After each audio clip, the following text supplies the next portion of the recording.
For those that you that know me, my name is Dario Moraes. I'm the claim specialist here at Aussie. And through this next year, we're either going to become best friends or almost family because I'm going to interact with you all on a monthly basis. To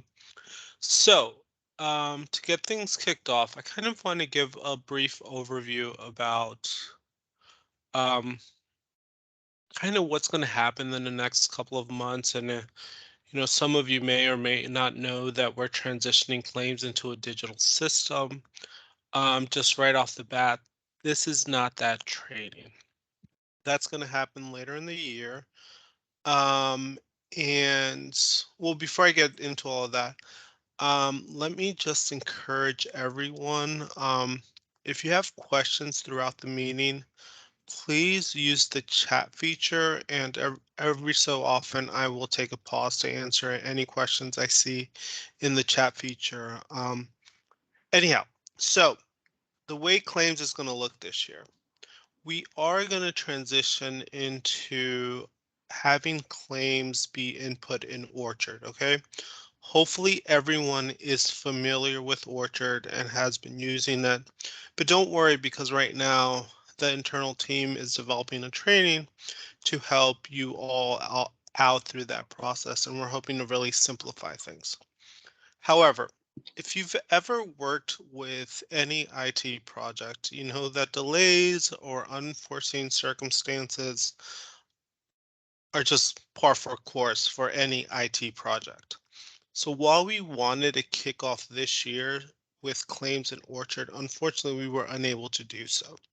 So instead, we're hoping that in October, starting the new federal fiscal year, we'll be able to transition everyone. We'll be able to transition everyone into claims in Orchard.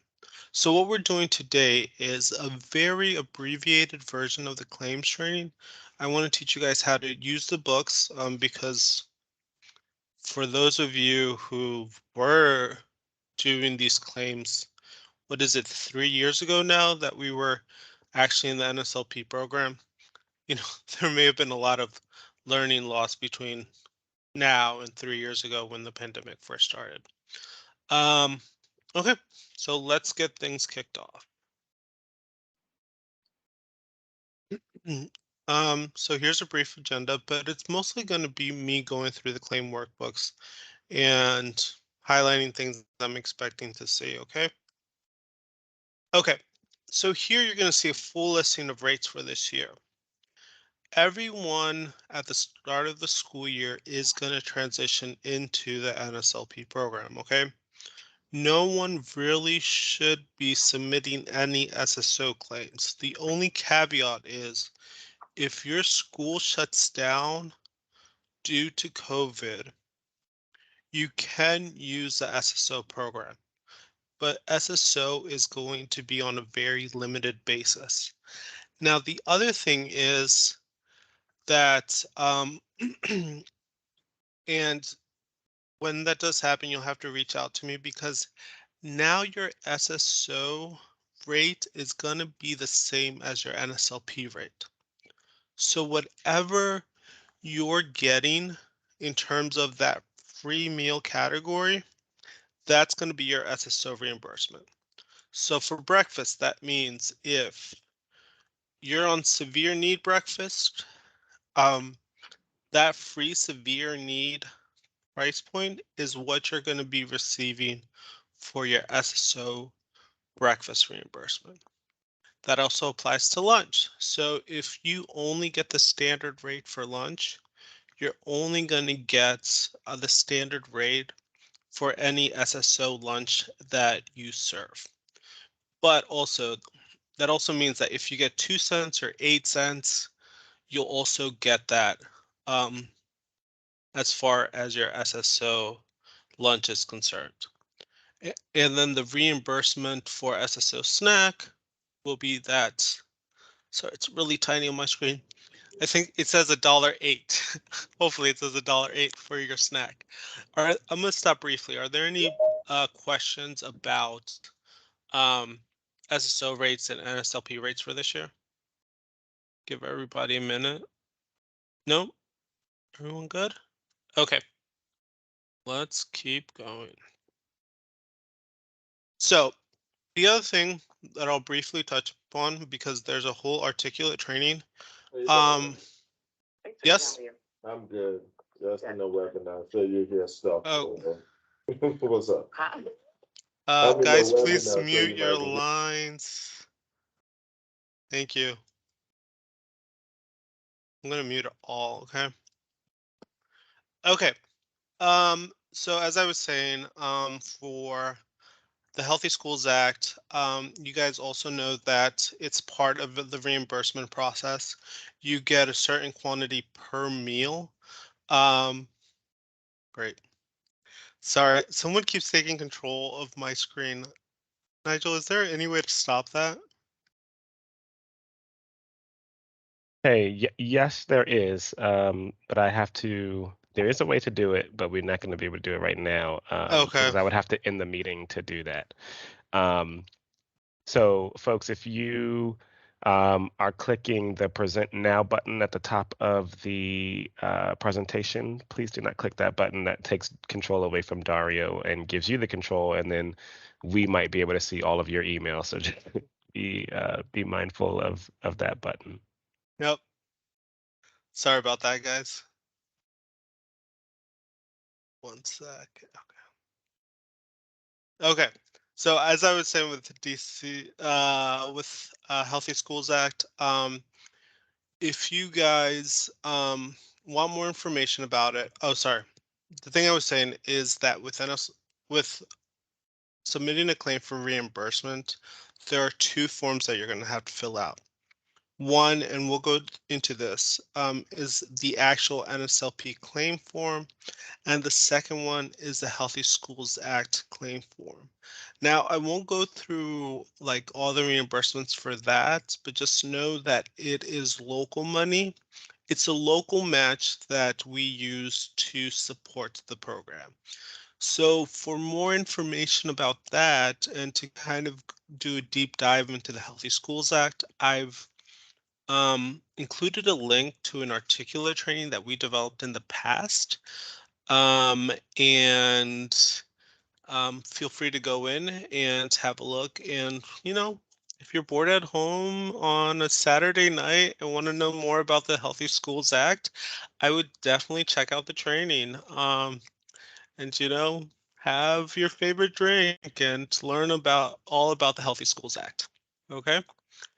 Well, so now to Orchard. As I said in the beginning, our transition of claims into Orchard is a little bit delayed, but as you all know, basically all the applications, all your admin reviews are now running through Orchard, and soon enough, claims will also be in Orchard. So we as a division, as Aussie, are really looking at Orchard as a centralized tool to not only help with processes, but to be able to communicate with you guys officially. In the future, you're going to actually get all your payment notices from Orchard. So it's going to be really great once the system is fully developed. But with that said, please make sure that you all are keeping Orchard up to date as you possibly can. That'll and some things to highlight with Orchard and keeping up to date. Your enrollment numbers, especially because once claims do transition, if your enrollment is too low on your application, you might not be able to submit your claim.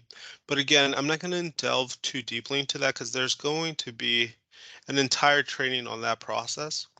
But the other thing I am going to say about Orchard is this year especially, I know that a lot of you have contracted out the finances for your program. In the past, we've kind of been loose with the rules, but going forward, we're going to be more stringent on if someone is not listed in your Orchard application as an authorized contact, then we are going to be unable to provide them with any financial information on your school. So to prevent that, and I'm mostly talking about, ed ops. A lot of you do contract with ed ops. Make sure that your ed ops representative is part of your Orchard application. So they should be an authorized contact on there. And that way, when they do come to us with financial questions, it's just way easier for us to just answer the question than to kind of have to go to you and be like, well, we're not really sure we can release this financial information. Do you authorize that?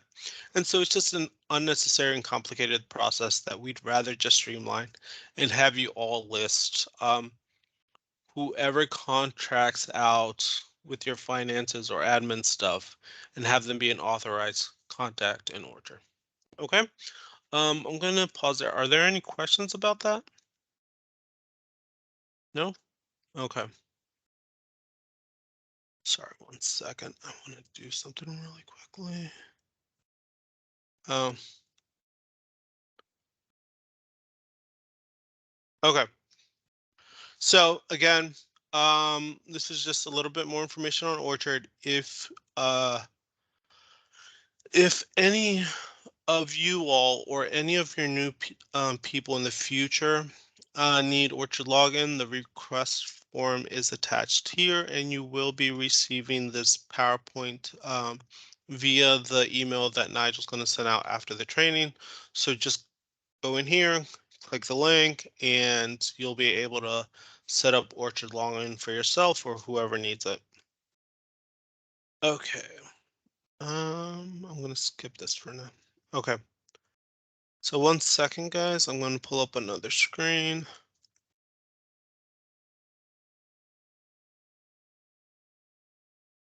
Okay, so now we're going to get into the bulk of, oh, whoops. Did I have this open? Do I have it open?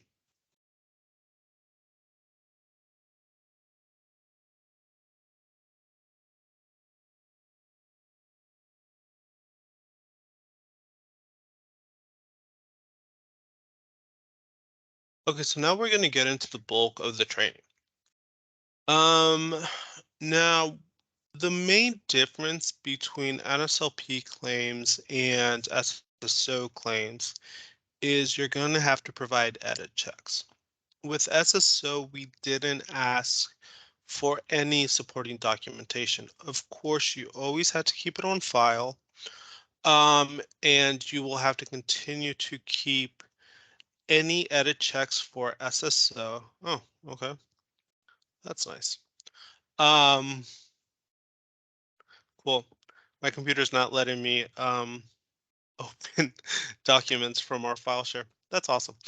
Um, you will have to continue to keep edit checks for any SSO claims for up to 7 years. Okay, guys? Oh, no. Sorry.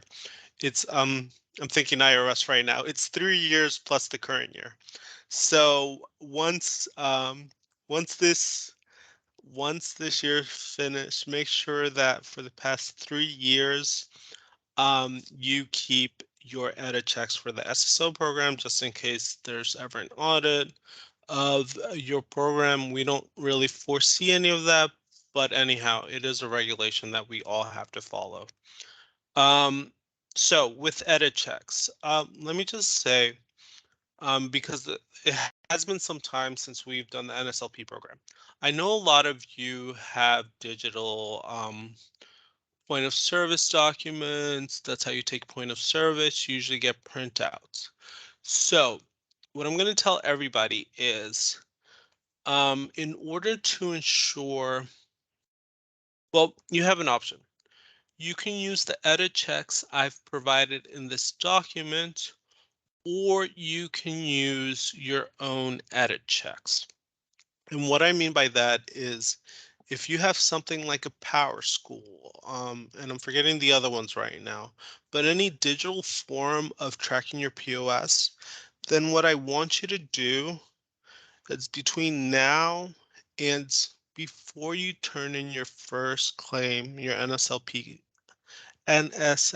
claim, you send me an example of your digital POS report, okay? Because I just have to verify that it serves our needs. And that's basically, I just need to know that there is going to be a meal breakdown by date, and I just have to verify that it has all the information that I need to take place of the edit checks that I've provided you, okay? So in that case, you'll submit your edit checks to me, you'll submit the signed NSLP claim, and you'll submit the signed HSA claim, and you're done. Okay, so here's a little homework or to do. If you want to use your own edit checks, please email me a copy between now and before you turn in your first claim. And then I'll just write you a little email approved, and then we're done. Okay. So let me run through this form real quickly. All of you are going to be divided up between CP schools and non-CP schools.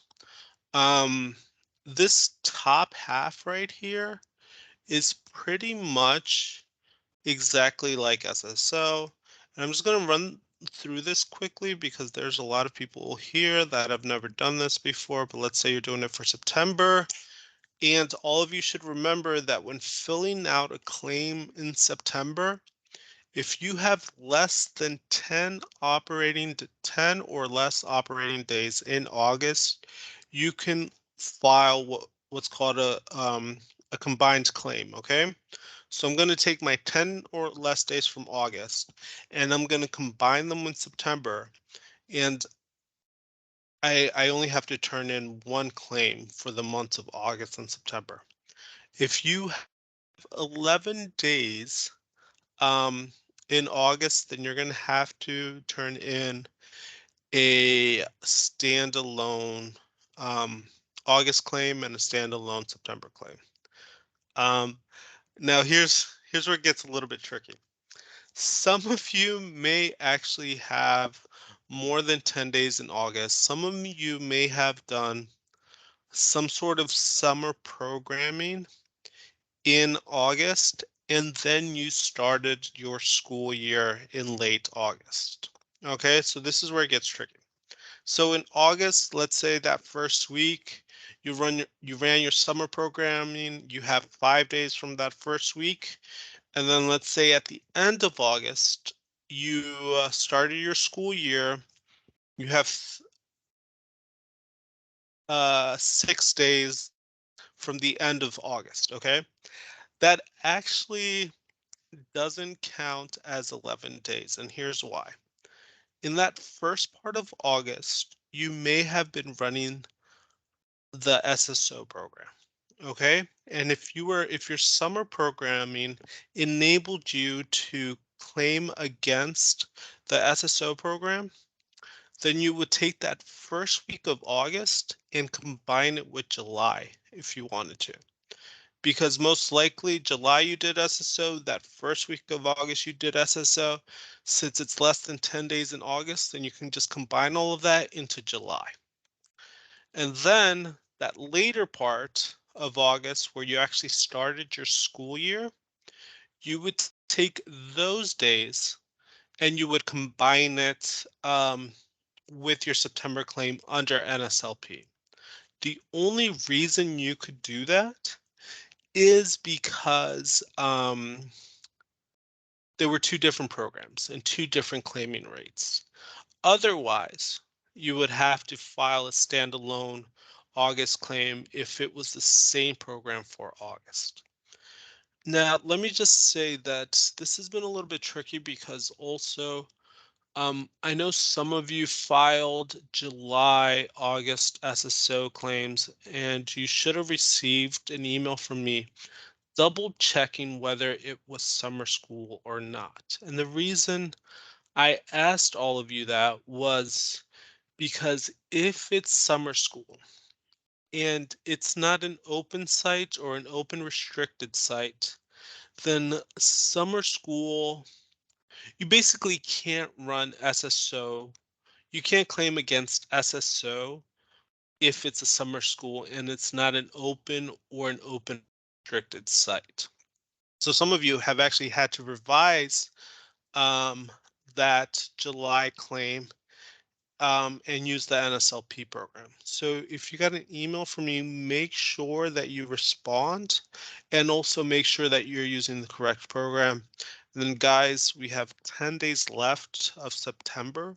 So make sure that one, you've turned in a July claim if you have it, and two, that it's on the correct form.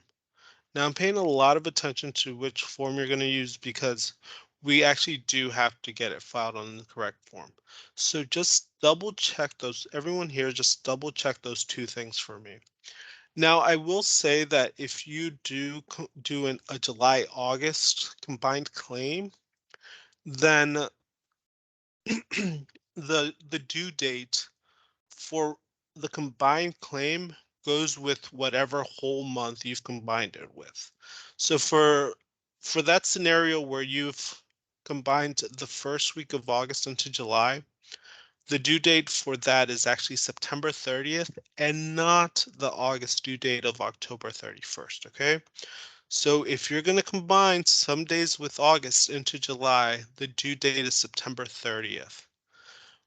With the combined September claim, remember, it's the whole month that it's whatever month is the whole month.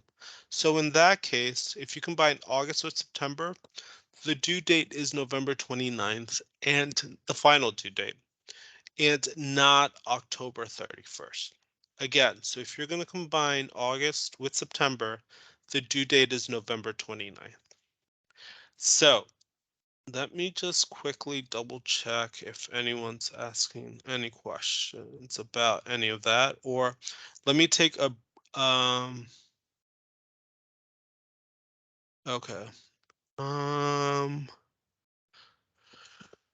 Let me take a brief break right now, and if anybody wants to come off of mute, I know I gave a lot of information right now, and just ask any question, then yeah. And I know Cheryl had a quick question. So, if you're not using Cheryl asks if they are no longer using a digital report and to have tally sheets, will that work? Cheryl, that won't work because the information is not aggregated. So you're actually going to have to use our edit checks instead of a digital report. Okay, so Cheryl, hope that answers your question. Um, since there are no more questions, I will keep going.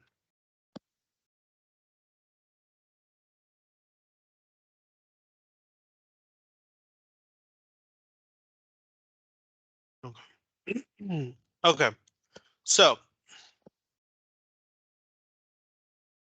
okay, filling out this claim book. Amended simply means no one's really going to use amended, not that much anyways. It only means that amended means if I paid out the claim and you notice that you had to make a revision on that, at that point it would be amended. There's not too many situations where we kind of officially amend claims, but nonetheless, there's the option. Prepared by, it's whoever prepares the claim. School, Aussie Academy, and then just, your contact information. Dario.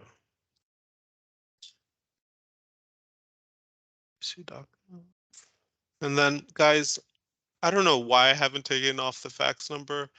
I always tell people, listen, if you want to give me a fax number, sure, give it to me. If not, it really doesn't matter.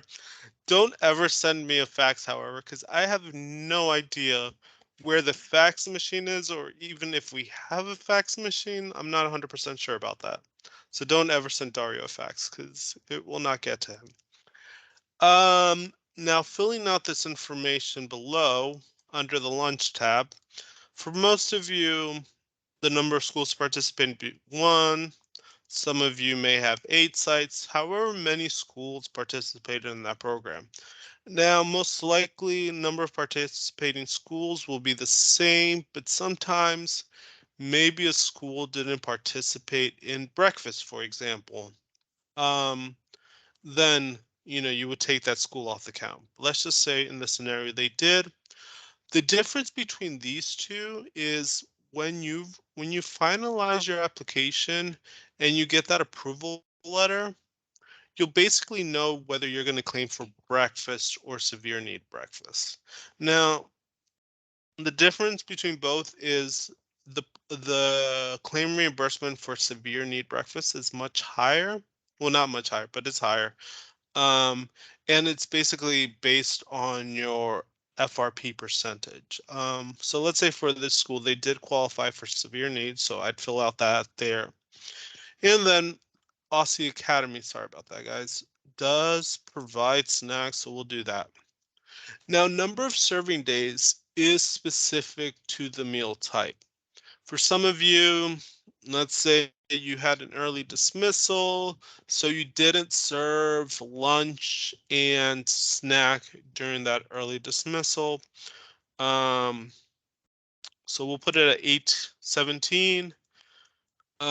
Severe need breakfast, you did serve it during that day. So you guys see that number of serving days differs sometimes between the meal types. Now, for most months, the number of serving days will be the same across the board, but every so often they are a little bit different.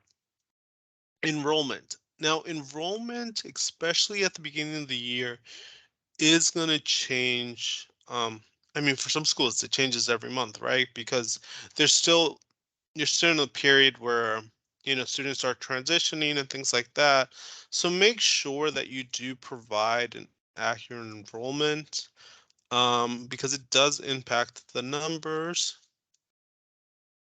And then enrolled in snack is typically different than breakfast and lunch because it's a subset of your school population.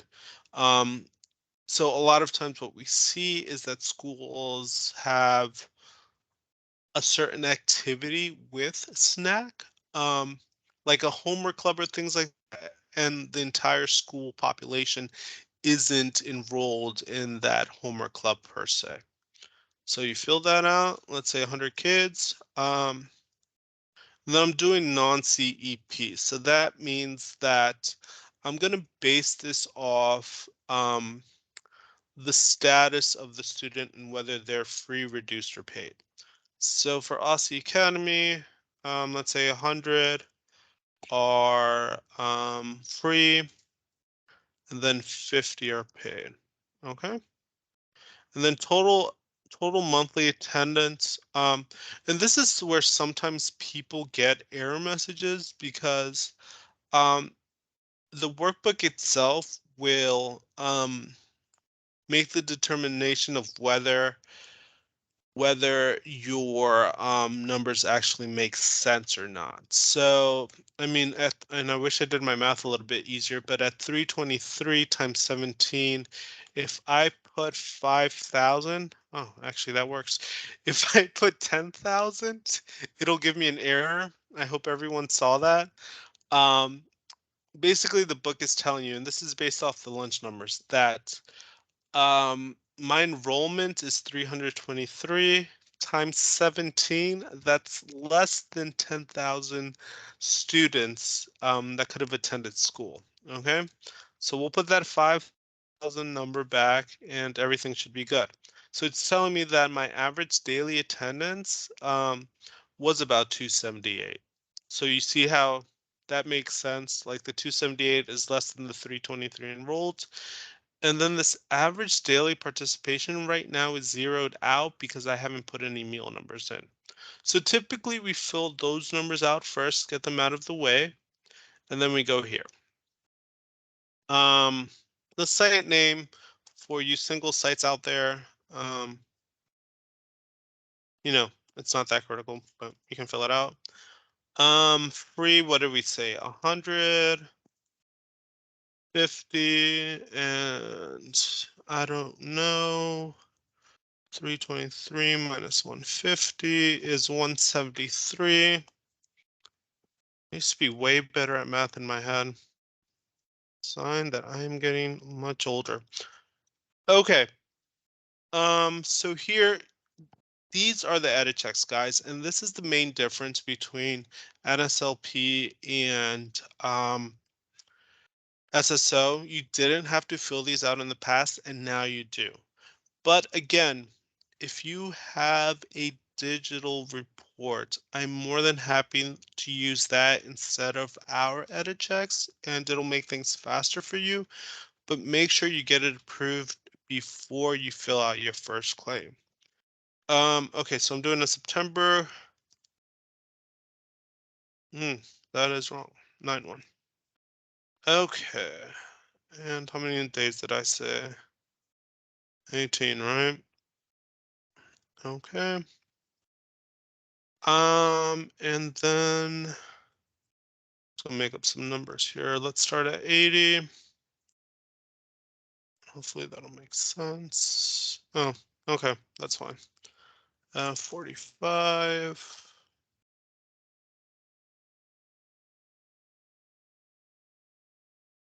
Okay, and guys, don't drag numbers and fill it out that way. This is based on the actual meals you served. I just didn't want to think anyone to think, oh, I can, just randomly input numbers and uh that'll be my meal numbers. No, please use your, the actual meal served. And then let's say for paid, it's 150.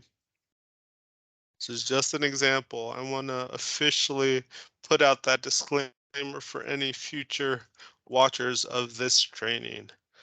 Okay. And then, oh, and then lunch has to miss a day.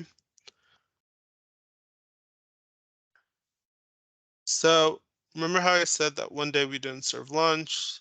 So make sure that, again, you only input the meal numbers for the, actual meal service, so that on September 18th, for some reason, we didn't serve lunch. I don't know. Our food vendor didn't deliver enough food, so we didn't serve a reimbursable meal and now can't get reimbursed for lunch. And everyone was upset. Okay. And then me, I just put zeros wherever I'm not going to fill out information just to quell my own anxiety. And then 98 school snacks. Again, that last day we didn't serve snack either. Okay, so boom. So we filled out our FRP data. This is based on the applications you have received. We filled out our number of meals across the board, and then it'll give you grand totals down here. Also, if you go to the summary page, it'll give you the numbers you need for the claim book here. And then I will go and fill out my claim. Wait, what was this? 1440. Okay, so again, my school is severe need, so I'm not going to fill out this breakfast section at all. This was 1440, 8, 10, and I think it was 2700. Yep, 2700. Okay, and as you will notice, as I was filling out the breakfast thing, this average daily participation number started filling in. So tell me that out of all the meals divided by the number of days, I served on average 275 kids. Now let's say I accidentally, oh yeah, okay, so it did work the way it was supposed to. Let's say actually instead of 2700. It will update this number, but it'll show me an error right here. Okay, if you see that error, it's telling you that it's wrong because that 12,000 is higher than this 5,000. So your total monthly attendance. So, sorry, let me start over. So no meal can be higher than your total monthly attendance. Okay, if you get that error message, that's what the form is telling you. Just a good way for you to make sure that you didn't mistype anything. Okay, So now it's giving me a subtotal for breakfast. I go down here, I start with lunch. My school, we don't get the 2 cents, but we do, however, get the 8 cents menu certification. Um, in a way that doesn't make sense if I'm severe need, but that's okay. Okay, I'm gonna put in the lunch numbers 1190.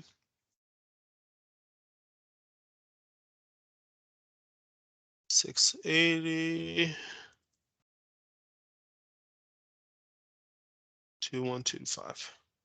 Okay, so now it's giving me my subtotal for lunch. And again, up here, it's giving me my average daily participation for lunch, 235. As you can see, it's different from breakfast simply because the meal counts are different. And I serve more breakfast than I did lunch. And then finally, I'm gonna put in my snack number, 1666. Okay. And the form will give me the combined total. It'll give me a breakdown of each reimbursement. And up here, snack, it'll give me my average daily participation of 98. So I'm almost done. What I'm going to do is I'm going to review everything for accuracy. I'm going to print it out, sign it, um, title, print name. And then I'm going to go to this next tab called HSA claim. And I'm going to, sorry, give me 1 second. Principal. I'm going to fill this out because when I go over to the next tab, everything is going to be pre-populated for you guys, okay?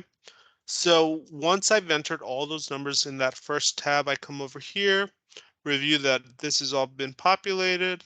This gives me my total for my HSA reimbursement. Down here, I print this form out too, and I sign it as well. Now, for most of you, what you'll do is you'll save this Excel form and you'll send me 3 things, okay? You'll send me the signed NSLP form, the signed HSA form, and finally, you'll send me this Excel workbook. Sorry, excuse me. And then you'll email that to nslp.claims@dc.gov, and you're done submitting your claim for the month, okay? If you do have a digital edit checks, on POS, instead what you're going to send me is you're going to send me the signed NSLP claim, the signed HSA claim, and your digital report, okay? And you don't have to send me this Excel workbook. But again, in order to do that, you're going to have to get it approved by me first. Okay. Okay. I'm going to stop briefly there and go back to the chat. Does anyone have any questions? I'm going to give 2 minutes before we move on.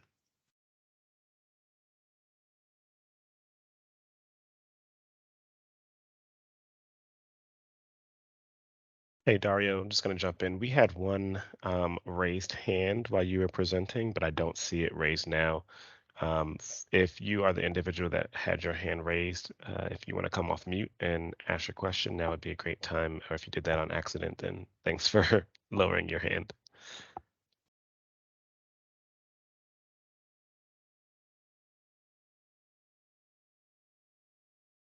The funny thing is, I have no way of telling whether no one's asking questions because I am explaining everything perfectly or because no one's had coffee today. So We're gonna go with option one. yeah. Okay, guys, I'm gonna move on, but there's still plenty of time left for questions. Okay, so the next thing we're gonna discuss, and I'm not gonna go through this whole thing. This is the CP form. Okay, it's exactly the same. That's why I'm not gonna redo everything. I'm just gonna show you this edit checks. Now the difference here is, again, let me increase. Why?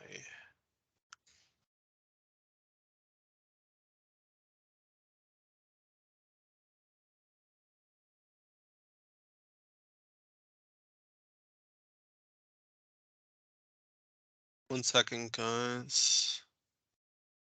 Excel's kind of freaking out on me.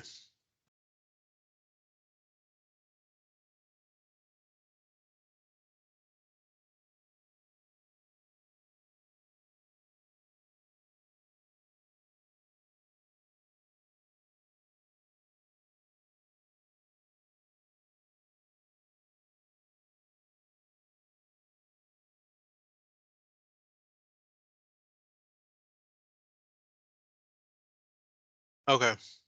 And one sec.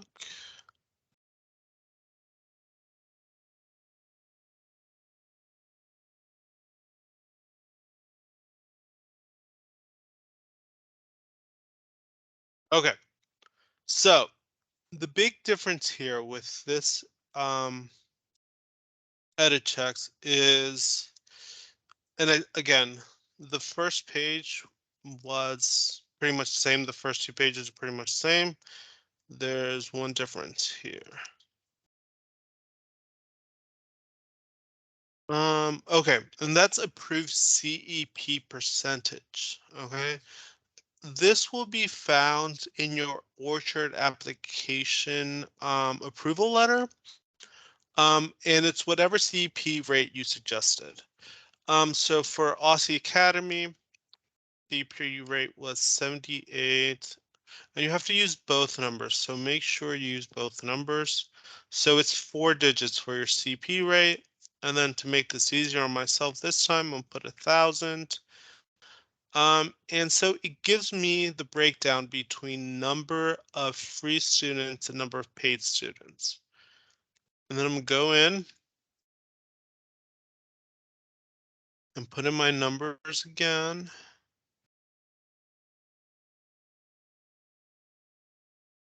And my meal numbers, we said enrollment was 1,000, so let's just say 700.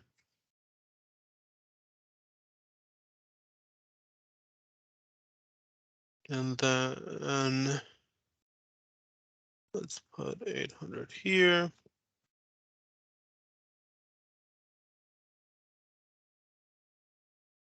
And let's put 600 here.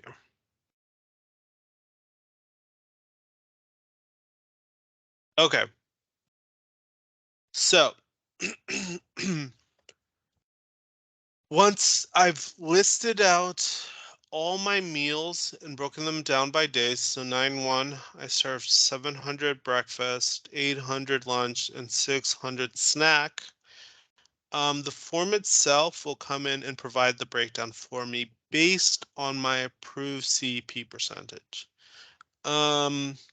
So it's telling me that of the, I don't even know how many, of the 12,000 or so breakfasts I served, 10,039 were free, 2,714 were paid.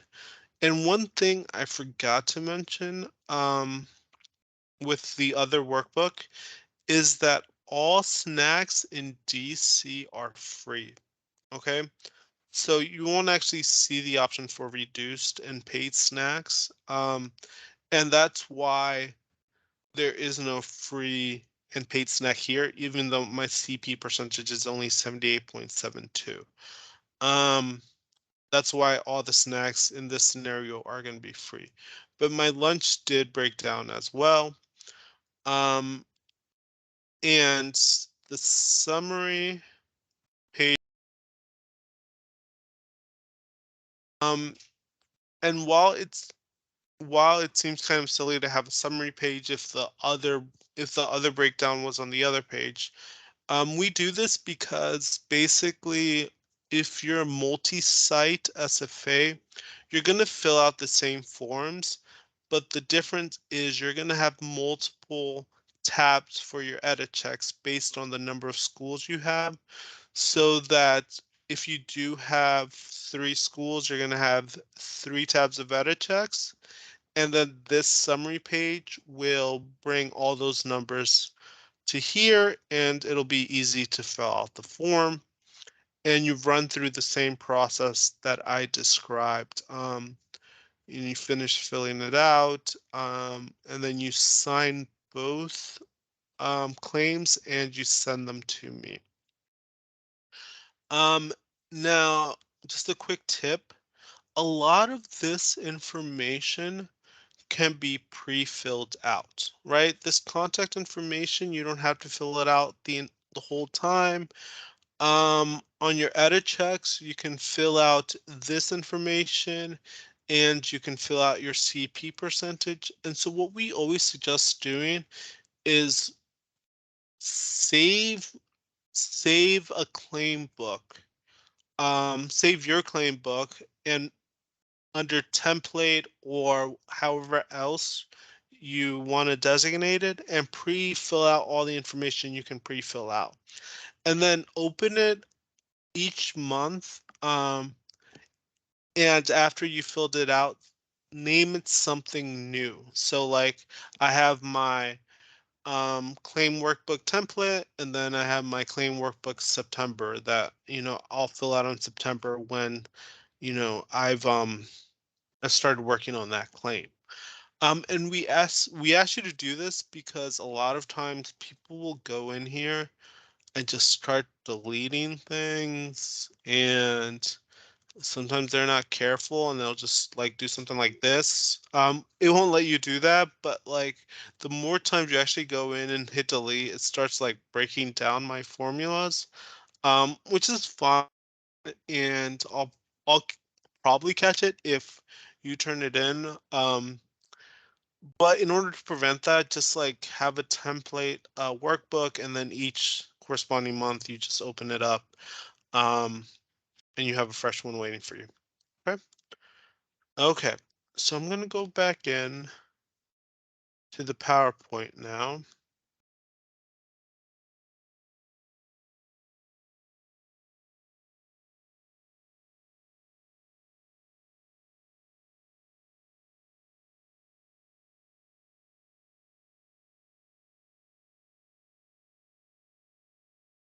One second, guys.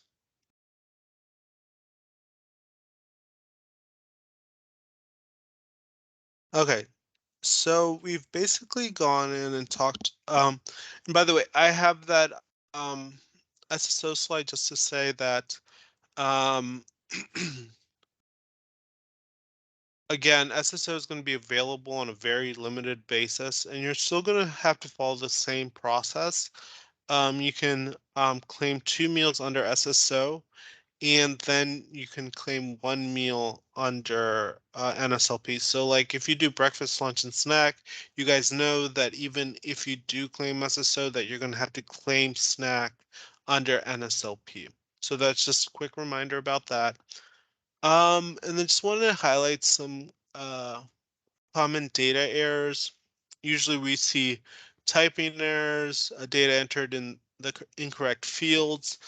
And then with the claim books, you'll see as you're filling out the claim book, you'll see error messages pop up. Don't freak out quite yet. Finish filling out the claim book, because it might be that you see an error in average daily participation because you haven't filled out any meal numbers yet, but you filled out the data up top. So just, as you're filling out these claim books, just make sure that um, you're just like filling them out completely. So that way, if you do see an error, you know that there's actually something wrong with the numbers. Um, Okay, and then these are the dates of when the claims are due. The initial deadline is 10 days after the end of the month. So for August, the deadline is November 10th, and typically for August, the deadline is September 10th, and then typically 7 days after that, you'll start receiving reminder emails from me. You get 3 a month, just saying, hey, 17 days have passed and I haven't gotten your claim in yet. please remember to do that. And then the final absolute deadline for turning in a correct claim is 60 days after the end of the month.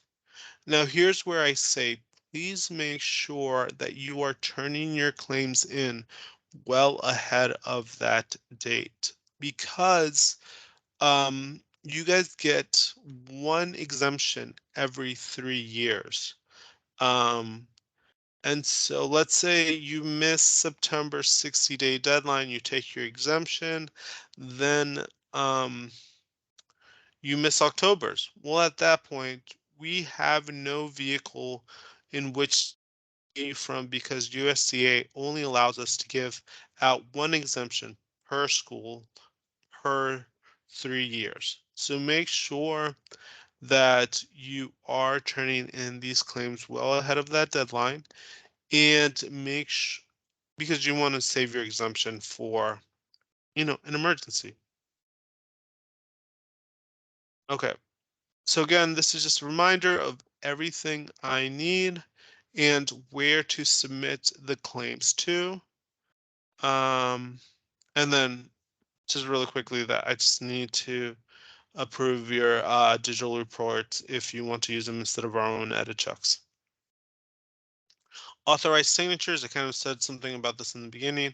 Please make sure you have multiple people in Orchard that can sign your claims. Just because you don't solely want to rely on one person to do so, just in case they're out and you're like, you really need to turn in your claim. And also, please make sure that the people who are in charge of your finances are listed in your Orchard application as an authorized contact, so that I am then approved to share financial information with them. Okay. Late submissions, again, we touched on that. You get one exemption every 3 years. Basically, with that, you're going to have to the request is a signed letter on letterhead requesting the exemption and explaining the rationale why the claim was late, and explaining what process you've implemented to ensure that doesn't happen again. Please make sure, again, that you're not using them, but if you have to, this is the process. Payment inquiries, I've listed the website where it'll give you a breakdown of the checks you are receiving. Now, just a quick note, because I have a lot of people on this call, because of, I'm not going to say funding issues, because we had the funds, but the funds weren't in the right place. And I mean, you guys understand government and funds very well. We had to delay the payment of some things. One of them was your February HSA claims. Because of the timing and of the funds, we didn't quite have the availability of funds in February, so we had to hold off on them. And I know that created a little bit of a mess for all of you guys. Now, the other situation that I've been getting questions about is, we're not exactly, I'm not in charge of how payments go out. But I've noticed recently that like February breakfast, and I think it was February breakfast and May breakfast were grouped together. Um, and I'm talking HSA claim right now. And then February lunch and May lunch have not been paid out, but I know that confused a lot of you, but that's what happened. They paid out February breakfast and April breakfast together, and have yet to send out February lunch and April lunch. Um, so when reviewing your finances, if you kind of run across some funky looking checks, that's what happened with those two things. Okay. And then again, this is just information on payment inquiries and how long records must be kept for. And I'm almost there. Oh, and just a quick note on state agency notifications. Every time we make a change to your payment or send you out a payment, you'll receive a notification from us. None of you have received your supply chain letters yet, and here's why.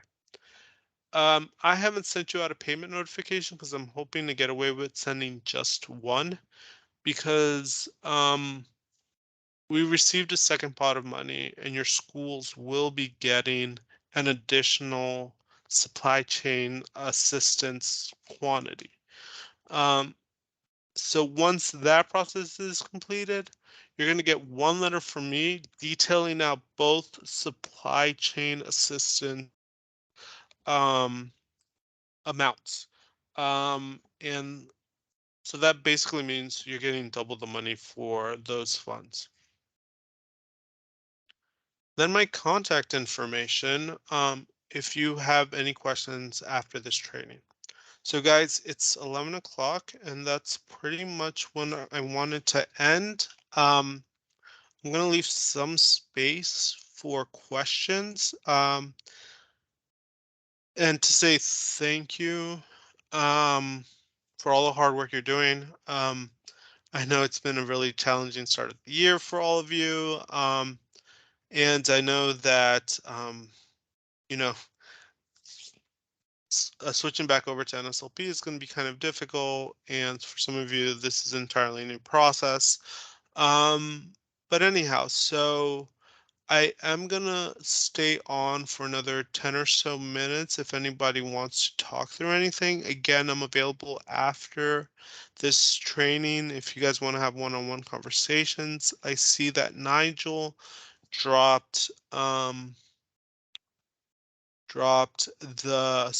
link to the survey for this training in the chat, so please go ahead and fill that out. If there's something you really didn't like about the survey, please let Nigel know, including that the facilitator of this training was really bad and should be replaced. If you have that feedback, please let him know. That way I won't have to give trainings ever again. So anyhow, so I'm just going to open to the floor to questions and anything else you guys might have.